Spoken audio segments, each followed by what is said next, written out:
Hello friends, আজকেই official final answer কি বেরিয়েছে পর্ষদের পক্ষ থেকে।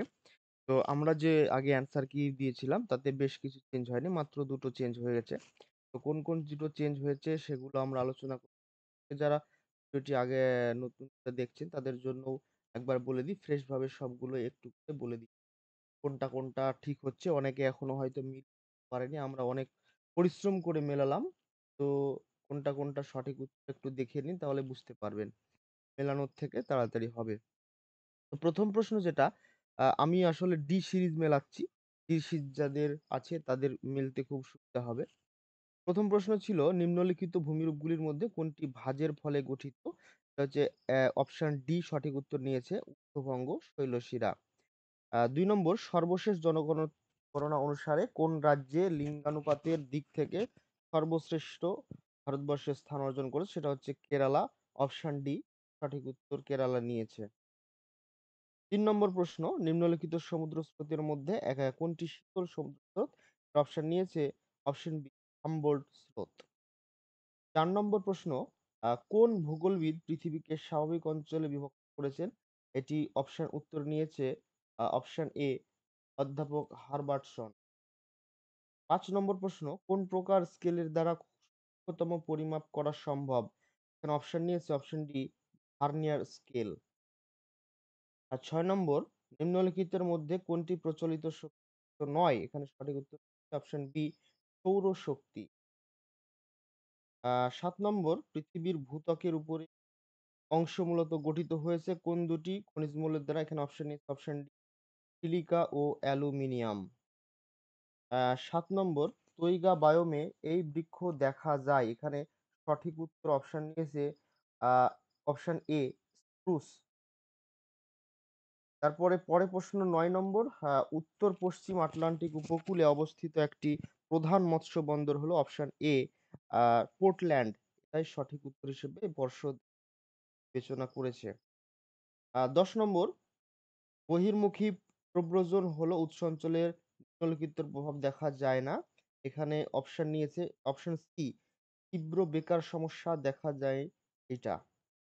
অ্যা ১১ নম্বর, শৈবাল সাগর সৃষ্টি মহাসাগরে। এখানে অপশন নিয়েছে অপশন ডি আটলান্টিক।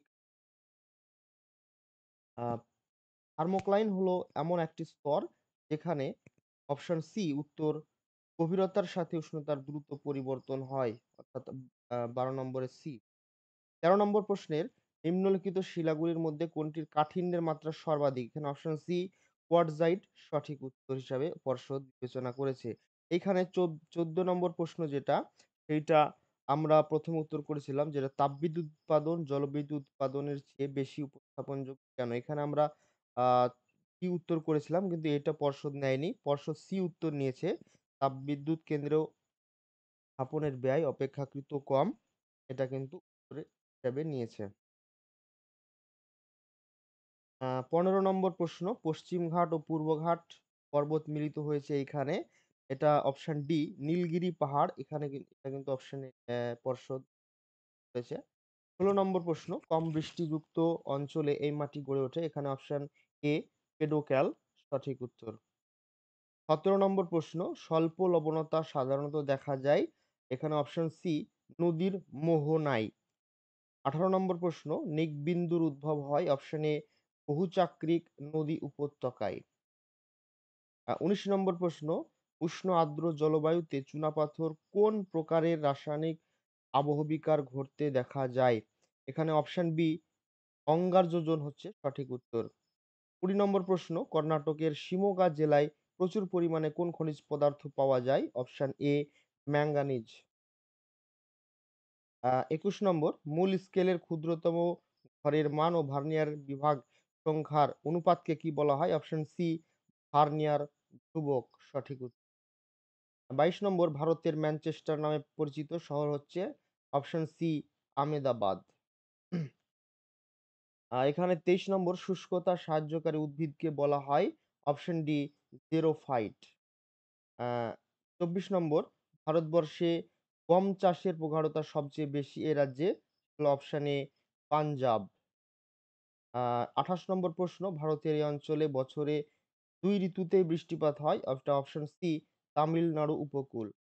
আচ্ছা ২৫ নম্বর বলিনি। ২৫ নম্বর রাজস্থানের মরু অঞ্চলে বায়ুর সঞ্চয়কার্যের ফলে গঠিত বালিয়াড়িগুলি কি নামে অভিহিত করা হয়? অপশন সি ধৃয়ান হিসাবে কিন্তু পর্ষদ গ্রহণ করেছে অপশনটি। আর ২৬ নম্বর উষ্ণতার বৈপরীত্য এই কারণে সৃষ্টি হয়। এখানে অপশন ডি উপরের সবগুলি সঠিক উত্তর হিসেবে বিবেচনা হয়েছে। ২৭ নম্বর নদীর নিম্নক্ষয়ের সর্বনিম্ন হার পরিলক্ষিত হয়। এখানে অপশন সি সমুদ্র তলের নিকটে। আচ্ছা ২৮ নম্বরটা তো বললাম। ২৯ নম্বর কোন প্রকার পাতসীমান্তে মহাসাগরীয় শৈলশিরা গঠিত হয়? এখানে কিন্তু অপশন বি প্রতিসারি পাতসীমান্ত সঠিক উত্তর। ৩০ নম্বর প্রশ্ন মহাদেশীয় উপকূল ও মহীঢালের মধ্যবর্তী অঞ্চলকে কি নামে অভিহিত করা হয়? অপশন এ মহীসোপান সঠিক উত্তর। ৩১ নম্বর প্রশ্ন বাস্তুতন্ত্রের একটি পুষ্টি স্তর থেকে পরবর্তী পুষ্টি স্তরে কত শতাংশ স্থানান্তরিত হয়? এটা কিন্তু অপশন বি ১০% সঠিক উত্তর। ৩২ নম্বর প্রশ্ন পৃথিবীর কোন মহাদেশে সর্বাধিক জনঘনত্ব পরিলক্ষিত হয়? অপশন ডি এশিয়া সঠিক উত্তর। ৩৩ নম্বর প্রশ্ন পৃথিবীর বায়ুমণ্ডলের শীতলতম স্তরটি হলো অপশন এ মেসোস্ফিয়ার। তারপর আহ ৩৪ নম্বর প্রশ্ন অনূর্ধ্ব ও চতুর্ধ্ব প্রকৃতির অজাইভের ছেদবিন্দু হলো অপশন এ মধ্যমা। তারপর ৩৫ নম্বর বাস্তুতন্ত্র কথাটি প্রথম প্রচলন করেন অপশন এ এজি ট্যান্সলে। ৩৬ নম্বর ভারতের এই দেশ প্রদেশগুলির মধ্যে কোথায় আদিবাসী জনসংখ্যা সবচেয়ে? Option A Madhya Pradesh. ৩৭ number Japan উপকূলে ক্রান্তীয় ঘূর্ণবাদটি হলো অপশন ডি টাইফুন সঠিক উত্তর।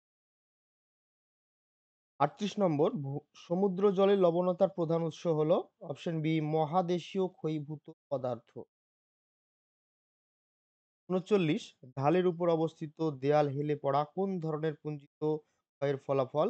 এটা হচ্ছে অপশন ডি মৃত্তিকা বিসর্পণ। তারপর ৪০ নম্বর প্রশ্ন একটি এর মধ্যে কোনটি বাস্তুতন্ত্রে বিয়োজকের ভূমিকা পালন করে? Option C Clostridium.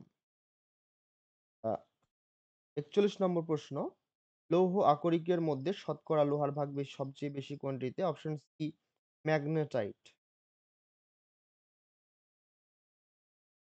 ৪২ নম্বর প্রশ্ন নিম্নলিখিত আগ্নেয়গিরির মধ্যে কোনটি মৃত আগ্নেয়গিরির উদাহরণ? এটা হচ্ছে অপশন সি নারকোন্ডাম সঠিক উত্তর। ৪০ নম্বর সাভানা তৃণভূমি অঞ্চলে পশুপালক যাযাবরের এক গোষ্ঠী হলো অপশন মাসাই জনগোষ্ঠী। ৪৪ নম্বর প্রশ্ন পৃথিবীর ভূত্বকের কোন অংশে ঘনত্ব সর্বাধিক? এটা আমরা উত্তর করেছিলাম সাগরীয় ভূত্বক কিন্তু এটা উত্তর নেয়নি পর্ষদ নিয়েছে অপশন ডি কেন্দ্রমণ্ডল। এই দুটো প্রশ্নই কিন্তু আহ আমাদের অ্যান্সার কি অনুযায়ী পরিবর্তন হয়েছে।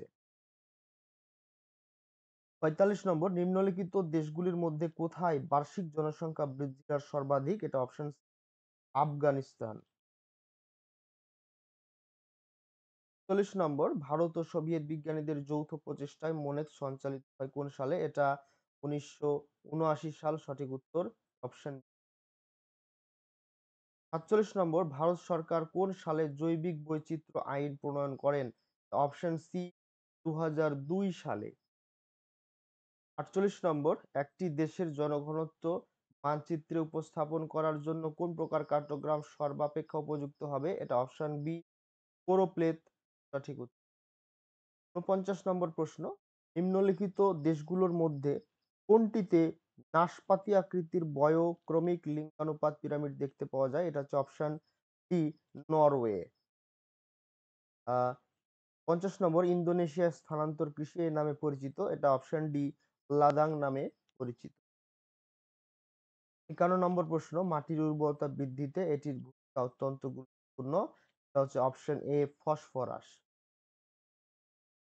৫২ নম্বর কিছু শিল্প প্রধানত কাঁচামালের নিকট গড়ে ওঠে। একটি উল্লেখযোগ্য উদাহরণ হলো অপশন বি শিল্প। 53 নম্বর, কোন সূত্র অনুযায়ী দক্ষিণ গোলার্ধে বায়ুর প্রবাহের দিকে পেছন করে দাঁড়ালে নিম্নচাপের এলাকা ডান দিকে থাকবে? এটা অপশন সি, বাইস ব্যালট। 54 নম্বর, একটি নির্দিষ্ট অঞ্চলে মানুষ জমি অনুপাতের আদর্শ অবস্থাকে কি নামে অভিহিত করা হয়? অপশন বি, কাম্য জনসংখ্যা। 55 নম্বর, এলুভিয়েশন মাটির কোন স্তরে দেখা যায়? এটা কিন্তু অপশন বি, বি স্তরে, সরি অপশন সি, বি স্তরে। এগুলির মধ্যে কোনটি উচ্চ ফলনশীল ধানের জাত নয়? এটা হচ্ছে অপশন ডি, সোনালিকা। 57 নম্বর, ভূমিরূপ হলো ভূগঠন প্রক্রিয়া এবং পর্যায়ের সমন্বিত ফল। এই তত্ত্বটির প্রবক্তা হলেন অপশন ডি, ডব্লিউ.এম. ডেভিস। 58 নম্বর প্রশ্ন, একটি পাইগ্রাফের কেন্দ্রে উৎপন্ন কোণের সর্বমোট মান? Option D, 360 degree. 59 নম্বর, নিম্নলিখিত অভিক্ষেপগুলোর মধ্যে কোনটির ক্ষেত্রে অভিক্ষেপ তল মধ্য অক্ষাংশকে স্পর্শ করে? এটা অপশন সি, সাধারণ সাংকো অভিক্ষেপ বা সিম্পল কনিক্যাল প্রজেকশন সঠিক উত্তর হিসেবে। এবং শেষ প্রশ্ন, 60 নম্বর প্রশ্ন, এর মধ্যে ভারতের কোন নদীটি পূর্ব বাহিনী নয়? এখানে অপশন তাপি সঠিক উত্তর হিসেবে নিয়েছে। তো বন্ধুরা, এই ছিল 60টি প্রশ্নের উত্তর। আপনাদের যেরকম সেট আছে আপনারা প্রশ্নটি দেখে সহজেই মিলাতে পারবেন, সে উদ্দেশ্যে আমাদের ভিডিওটি করা। এইখানে যে দুটো উত্তর আমাদের ভুল হয়েছে সেটি হলো এই যে 44 নম্বর প্রশ্ন, যেখানে পৃথিবীর ভূত্বকের বলা হয়েছে কোন অংশের ঘনত্ব সর্বাধিক? এখানে আমরা মহাসাগরীয় ভূত্বক বলেছিলাম, কারণ মহাদেশীয় ভূত্বক আর মহাসাগরীয় ভূত্বক এই দুটো স্তরই হলো ভূত্বকের অংশ। আর বাকিটা ভূত্বকের বাইরে মন্ডল বা কেন্দ্রমন্ডল, যেটা পৃথিবীর অন্য পার্টের অংশ, কিন্তু এগুলোকে আমরা ভূত্বক বলি না, তাই আমরা উত্তর নিয়েছিলাম ভূত্বক। তো যদিও আমার এখনো কনফিউশন থেকে গেল এই প্রশ্নটা চ্যালেঞ্জ করা যেতে পারে। চ্যালেঞ্জ করার নিয়মগুলো কি রয়েছে এটা আমরা একটু দেখে নিই।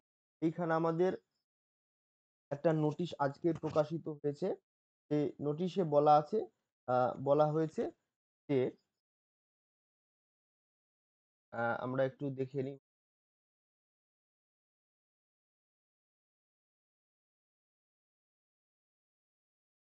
হ্যাঁ, তো এখানে নোটিশ অনুযায়ী বলা আছে যে চ্যালেঞ্জ করা যাবে, আহ 100 টাকা করে প্রতি পেপারে কিন্তু লাগবে। সেই প্রতি পেপারে না, প্রত্যেকটা কোশ্চেনে কিন্তু 100 টাকা করে লাগবে এবং তার সাপেক্ষে নির্দিষ্ট যুক্তি দিয়ে চ্যালেঞ্জ করতে হবে। নিজের লগ ইন পোর্টাল থেকে কিন্তু চ্যালেঞ্জ করা যাবে, হ্যাঁ। আর যদি চ্যালেঞ্জটা ঠিক প্রমাণিত হয় তাহলে কিন্তু এটা কিন্তু রিফান্ড করা হবে। আর যদি চ্যালেঞ্জের মানে ভুল প্রমাণিত হয় তাহলে রিফান্ড করা যাবে না। তো এ বিষয়ে আমরা ভবিষ্যতে আরো নতুন করে ভিডিও বানানোর চেষ্টা করব। তো আজকের যে স্কোর কত হলো অবশ্যই তো আপনারা কমেন্ট করে জানাবেন আমাদের, তাহলে আমাদের সুবিধা হবে বুঝতে কার কত স্কোর হয়েছে। তো আজকে এখানে ভিডিওটি শেষ করছি। পরের ভিডিওতে যদি কোনো কিছু জানার থাকে অবশ্যই কমেন্ট করে জিজ্ঞেস করবেন, আমরা সে বিষয়ে জানার চেষ্টা করব। তো ভালো থাকবেন, ধন্যবাদ।